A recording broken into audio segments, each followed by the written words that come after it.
stop trying to stop thinking. The Buddha taught how to think skillfully. If we were to measure our thoughts in terms of their quantity, we'd have to say that we're really good at thinking. In terms of their quality, it's another matter. Very rarely do we pay much attention to quality.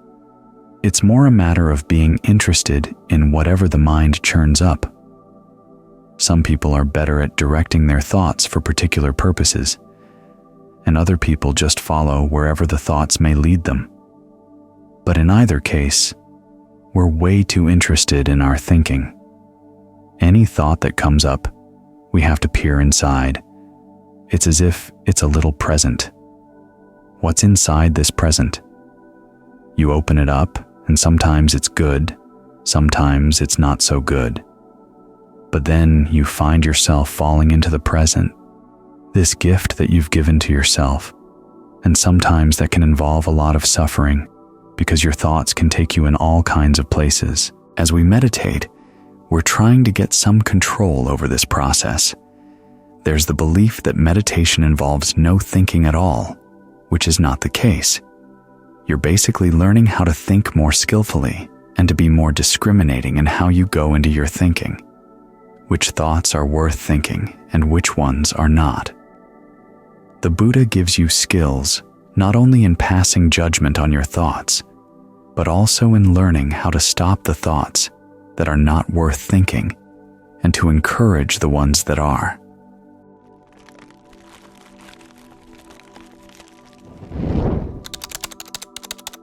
He talks about 5 skills altogether.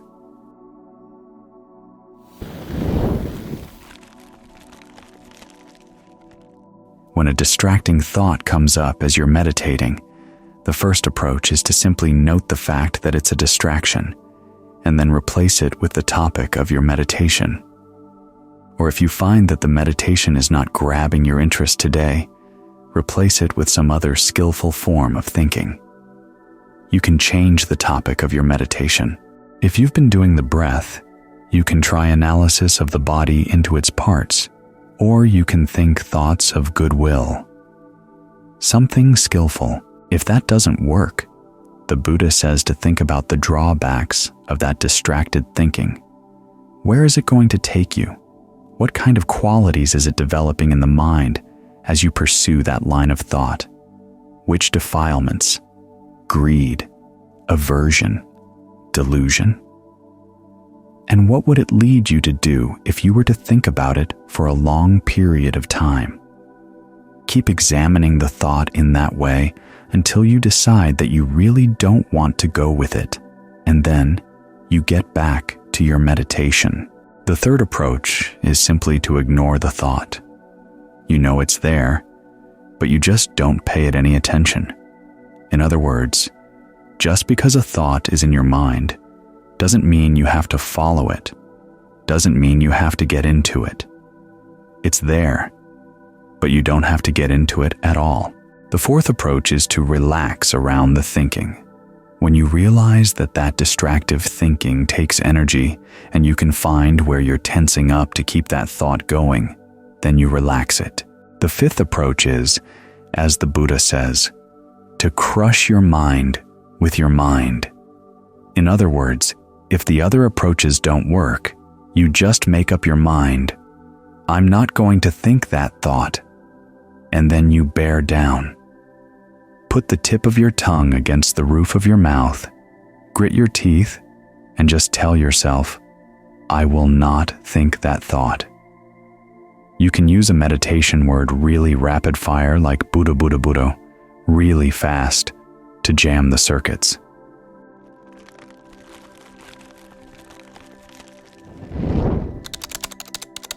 So those are the 5 methods.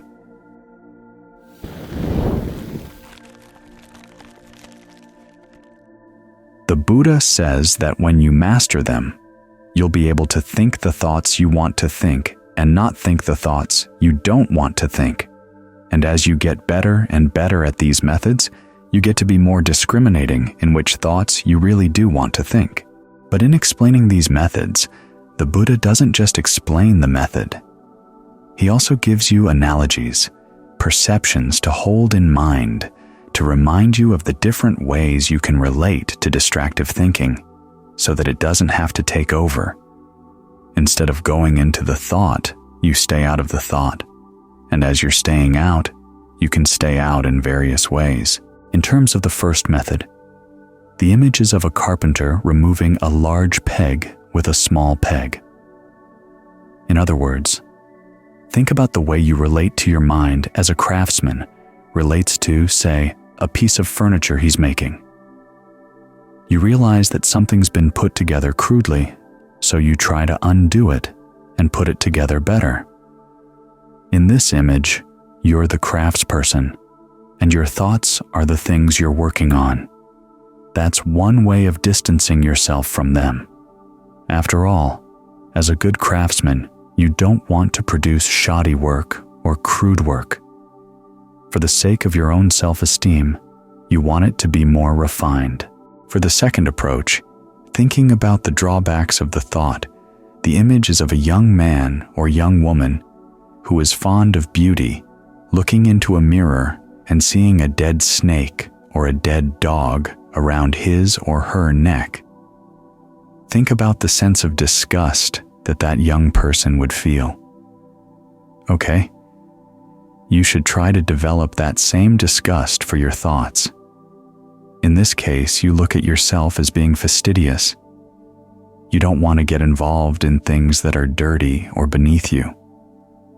Think of your thoughts of anger or lust as dead snakes, dead dogs. In this case, the Buddha's appealing to your sense of pride and your sense of what's appropriate, what's attractive. Think about the people who could read your mind and, if you're dealing in thoughts of anger or lust, what they would think. So there's a self-conscious attitude here. How you would look to others, and also how you look in your own eyes. Thinking in that way can give you some distance from your unskillful thinking. The image for the third method, simply not paying attention to the distracting though, is of a person who sees something he doesn't want to see, and so just turns his eyes away. In this particular case, you're not trying to exert any power over the thoughts. You let them be, but you don't have to pay them any attention. As the Buddha said, it's attention that feeds our thinking. So you know the thoughts are there, but you don't try to get into them. You leave them be. In this case, you're not trying to push them away, but you're not getting into them, because you look at them and can see they're not worth looking at. The fourth approach is basically built on your desire to relax as you're getting the mind into concentration.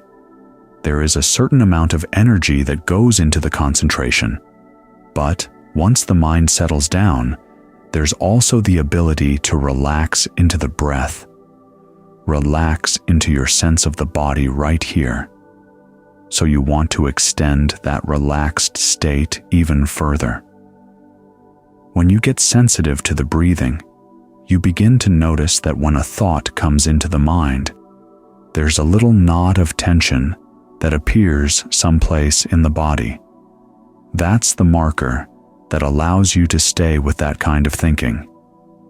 If you can detect that knot of tension and breathe right through it, the thought has no place to stand.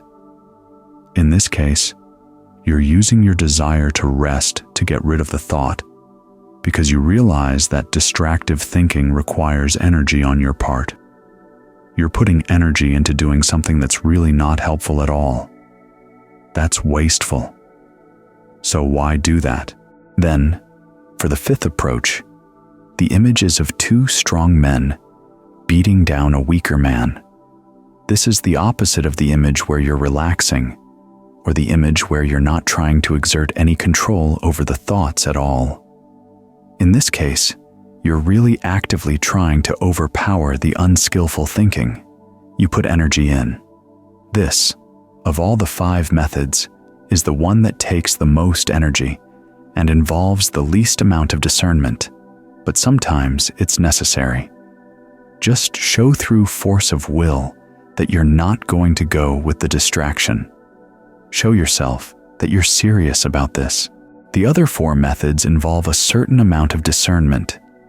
The discernment of the craftsperson, the discernment of someone who's fastidious, the discernment of someone who says, okay, I can't control this situation, but I certainly don't have to get involved, or the discernment of the person who realizes that the distractive thinking is not something that's coming in from nowhere or coming in from outside. You're actively producing it, you're involved with it, and you want to end the involvement. So, these are perceptions that help give you an idea of how you can relate to your distractive thinking. And you have choices. The Buddha never recommends that you follow just one method or approach. He says, you want to master all 5 because the mind can be pretty obstreperous with its thinking, and there are times when you do have to use force. Other times, when you try to get involved in getting rid of the thinking, it just makes the situation worse. In that case, you try to use the method of just turning your attention away.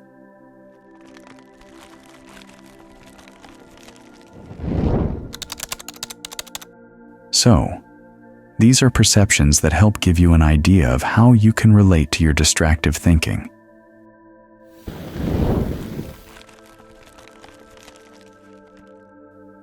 And you have choices. The Buddha never recommends that you follow just one method or approach. He says you want to master all 5 because the mind can be pretty obstreperous with its thinking, and there are times when you do have to use force. Other times, when you try to get involved in getting rid of the thinking, it just makes the situation worse. In that case, you try to use the method of just turning your attention away. You can use other images to hold in mind as well. For instance, you're sitting in a very large room. Other people are in one corner of the room talking. You're in another corner. You don't have to go over and get involved in their conversation.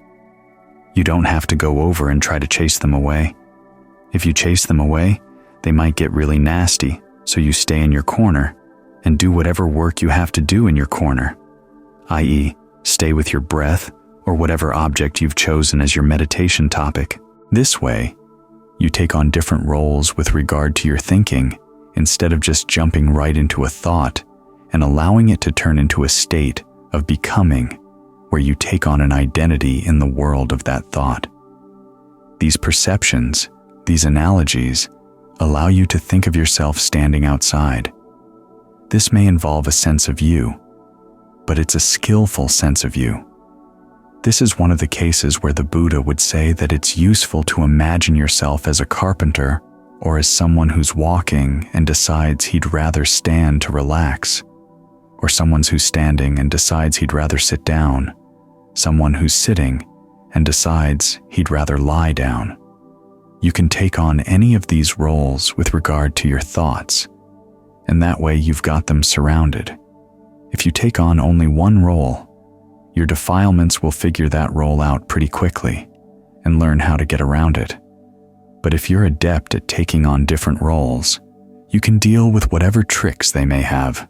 There's a passage in the canon where an elephant trainer comes to see the Buddha and mentions that when he's given an elephant to train, he rides the elephant just for a couple hours, takes him here, takes him there, makes him do this, do that, and within those couple of hours, he can pretty much figure out all the tricks that elephant has.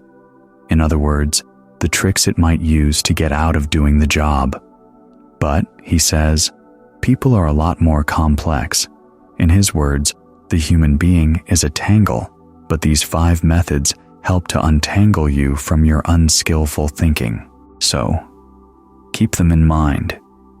You're not limited to just one method, say, of noting, or one method of just trying to push the thoughts out. There are times when you have to cohabit. They can be there, but you're going to be there too, in a separate space. Just like Ajahn Fuang's way of dealing with cases where people were possessed by spirits. He wouldn't try to chase the spirit out. He'd spread lots of goodwill, talk to the spirit, reason with it, until it could cohabit peacefully with the person it was inhabiting and not create a lot of trouble. That way, he was able to deal with a lot of spirits in cases where other people had tried to force the spirit out but couldn't succeed. That's just one instance of how it's good to have a wide range of skills and be able to take on different roles. You may say, "Well, I'm the kind of person who does it this way," but as the Buddha said, when you define yourself like that, you limit yourself. Think instead, what does this particular kind of thinking require so that I can stop it, or at the very least, not get involved in it? Be more flexible in how you approach the problem. That way, your skill as a meditator becomes an all-around skill, and you get more creative in learning how not to think. We like to think of our thoughts as creative, but it's important to see that learning how not to think can be creative as well.